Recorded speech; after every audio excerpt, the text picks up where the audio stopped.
ഈ അവതാരം? 10 അവതാരങ്ങളും ആണുങ്ങളായിരുന്നു.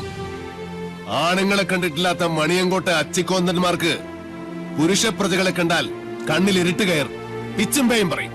മാധവൻ, പട്ടാഴി മാധവൻ. ഇയാളെന്തിനാ ഇങ്ങോട്ട് വന്ന? അച്ഛനും മക്കളും വെച്ച പടക്കൊന്തേ പൊട്ടിയില്ലേ? രാവിലെ ഇല്ലത്തുനിന്ന് ഇറങ്ങുമ്പോ നെല്ലൂർമനെ കാറ്റത്ത് ധൂളിയാക്കി പറത്തിക്കളയാമെന്ന് വ്യാമോഹിച്ചു അല്ലേ? എനിക്ക് നെല്ലൂർമനെ ഇതുപോലെ കാണണമെന്ന് മോഹമുണ്ടെങ്കിൽ അത് തടയാൻ മാത്രം പോന്നവരല്ല മണിയങ്കോട്ട മണ്ണുണ്ണികൾ. മാധവൻ, പട്ടാഴി മാധവൻ, പട്ടാഴി മാധവൻ നമ്പൂതിരി. ഭഗവാന്റെ തിടമ്പ് പോലെ ചൈതന്യമുള്ള പട്ടാഴി മാധവൻ എന്തിനാ തിടുക്കപ്പെട്ടിപ്പ് ഇങ്ങോട്ട് വന്നത്? മന വാങ്ങാനോ അതോ കുഞ്ഞുണ്ണിയുടെ കൊലേറ കാണാൻ?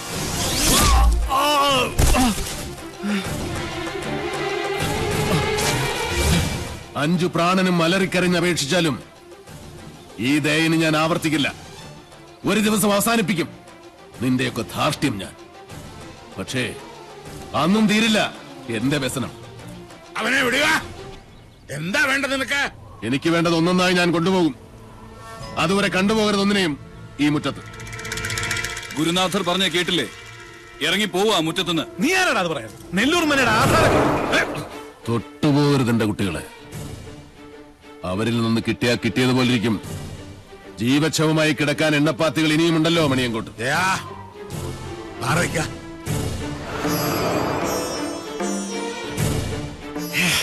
ആധാരം കാണണോ?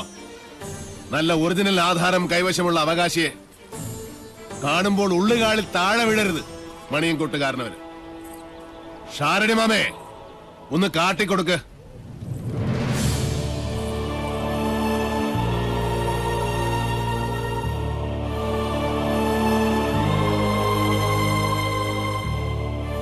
നെല്ലൂർ മനയുടെ അവകാശി തുളസിമണി. മനസ്സിലായില്ലേ? നെല്ലൂർ ഹരിനാരായണന്റെ ഒരേ ഒരു മകൾ.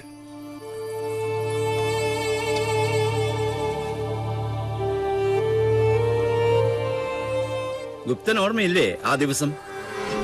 അന്ന് ഹരിയുടെ തോളിലിരുന്ന 5 വയസ്സുകാരി പെൺകുട്ടിയെ ആർക്കും കൊടുത്തില്ല. മണിയങ്കോട്ട് സാവിത്രിയുടെ കണ്ണിപ്പോലും പെടാതെ ഇവളെ ഞാൻ ശാലത്തെ അടുക്കളയിലിട്ട് വളർത്തി. ദുഷ്ടഗ്രഹങ്ങളുടെ ദൃഷ്ടിയിൽ നിന്നും ഒളിപ്പിച്ചു. സൂക്ഷിച്ചു നോക്കി മുഖത്തേക്ക്. ഇത് ഹരിനാരായണന്റെ മകളല്ലെന്ന് പറയാൻ പറ്റുമോ ക്രമൂപ്പീന്? പറ്റില്ല.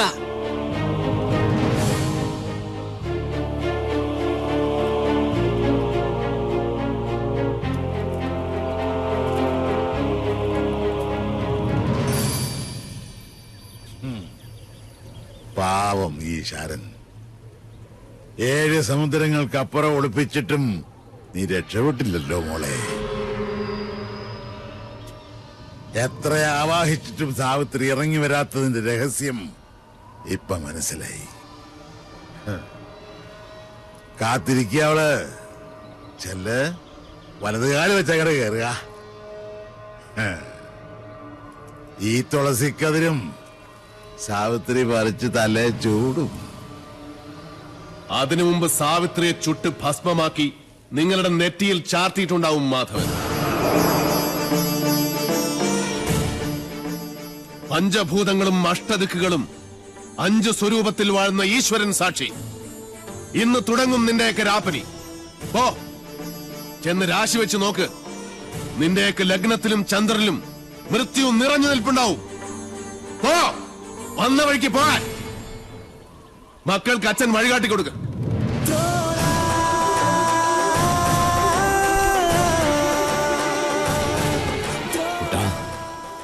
ആഴമറിയാത്ത ചുഴിയിലേക്ക് കാലെടുത്ത് വെച്ചു ഈ അച്ഛനും മകനും. ഇപ്പോ കുട്ടനും ഷാരടി മാമ മടങ്ങിക്കോളൂ.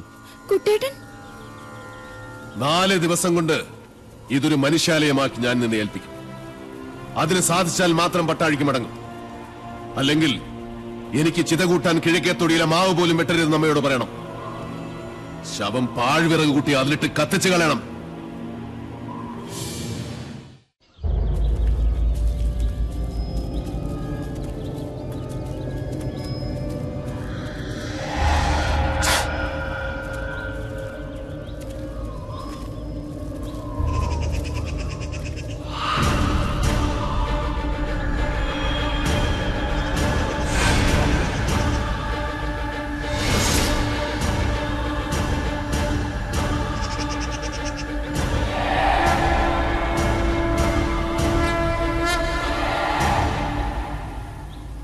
ബ്രാഹ്മണ ഭൂമിക്ക് ശുഭ്രനിറവും നെയ്യിന്റെ ഗന്ധവും ഉണ്ടാകും. ക്ഷത്രിയ ഭൂമി ചുവന്നതും ചോരയുടെ ഗന്ധമുള്ളതും. വൈശ്യഭൂമിക്ക് ക്ഷാരഗന്ധമുണ്ടാകും. കറുത്തതും ശ്മശാനത്തിന്റെ ഗന്ധം വമിക്കുന്നതുമായ ഭൂമി ശൂദ്രഭൂമി, പ്രേതഭൂമി. എന്റെ പഴനി മുരുക,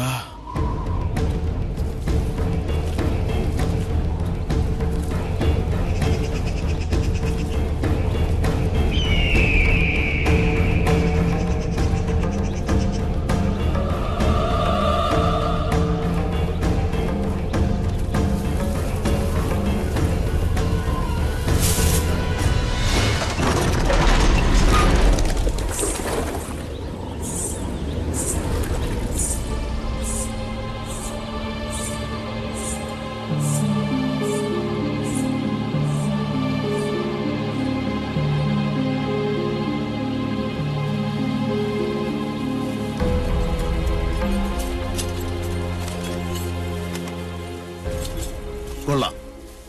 ഉളിയന്നൂർ തച്ചൻ മണ്ണും മരവും കൊണ്ടെഴുതിയ കവിത. ഭൂമിയിൽ ഒരു തച്ചന് 8 തരം ഗ്രഹങ്ങൾ പണിയാം. അതെ, എന്തോ ലക്ഷണം കണ്ടിട്ട് നെല്ലൂർമന ഏതിനത്തിൽപ്പെടും? ഹിരണ്യനാഥം, സിദ്ധാർത്ഥം, സുക്ഷേത്രം ഏത്? തെക്കിനി, പടിഞ്ഞാറ്റ, വടക്കിനി, കിഴക്കിനി. 4 ചേർന്ന് നിൽക്കുന്നത് യമശൂർപ്പമല്ല, തീർച്ച. യമദൈവതം മരണം മാത്രം പ്രദാനം ചെയ്യും. അമ്പട തച്ച.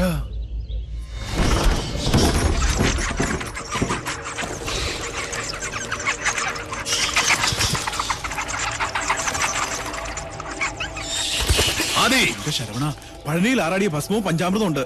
ഒന്നും ഭയപ്പെടണ്ട, അടുക്കില്ല ധാത്രി.